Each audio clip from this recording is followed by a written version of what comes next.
This is my audience.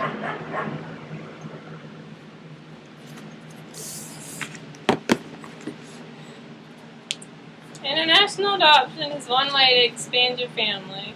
This is a topic that interests me and is one of the reasons why I chose human service adoption. I've enjoyed researching international adoption, and now I'm going to tell you about some of the basic information I have found on it.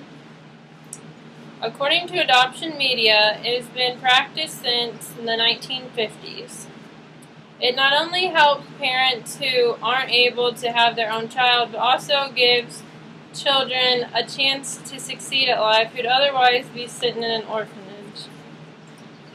Many of the children that are adopted internationally come from very poor and overcrowded countries that would otherwise face an uncertain future. Many people choose international adoption nowadays for different reasons. One is that there's less newborns available here in the United States. And so in 2008 alone, according to the Children's Bureau, there was 17,000 Americans adopted children from other countries. As you can see in my visual, you can see the incline in international adoption.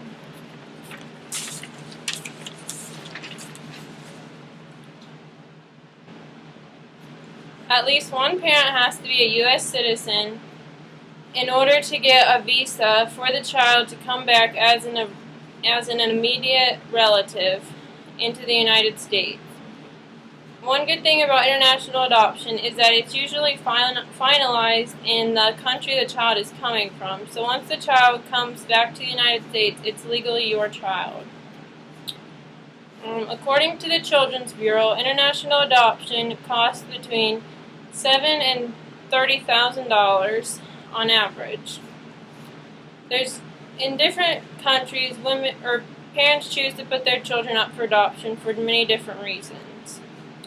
For example, in China, many infant girls are left abandoned because their parents are afraid of suffering from penalties for violating the strict population control policies.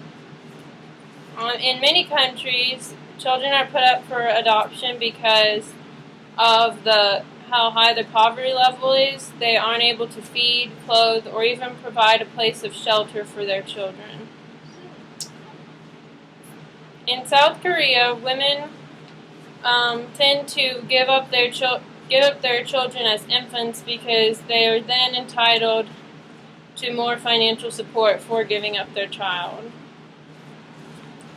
International adoption is a long process, so therefore many children aren't adopted right at birth because they have to wait.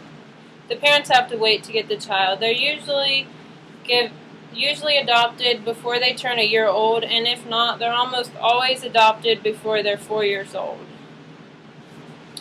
In many countries, you can adopt siblings if you're wanting to adopt more than one child, and then the family gets to stay together.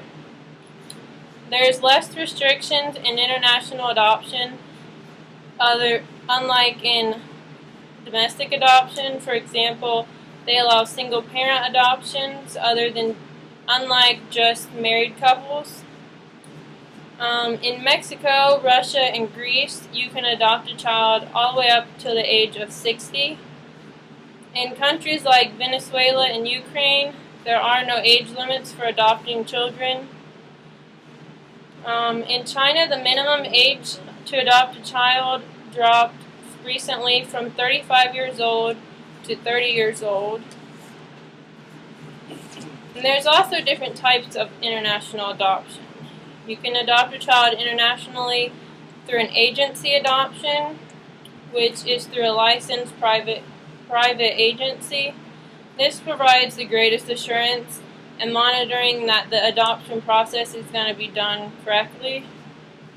There's also independent adoptions, and this is either done by an adoption facilitator or the parents looking to adopt do most of the work themselves, which this usually puts a lot of pressure on them. They have to do all the work. There's also adoptive placements, which is always done by facilitators, and these require the least amount of supervision. As we have learned, international adoption is a growing choice for many Americans. Fortunately, there are many other ways to expand your family in case you don't think international adoption is the right thing for your family. I don't know if I'll ever have a chance to adopt a child from another country, although I've enjoyed researching this topic.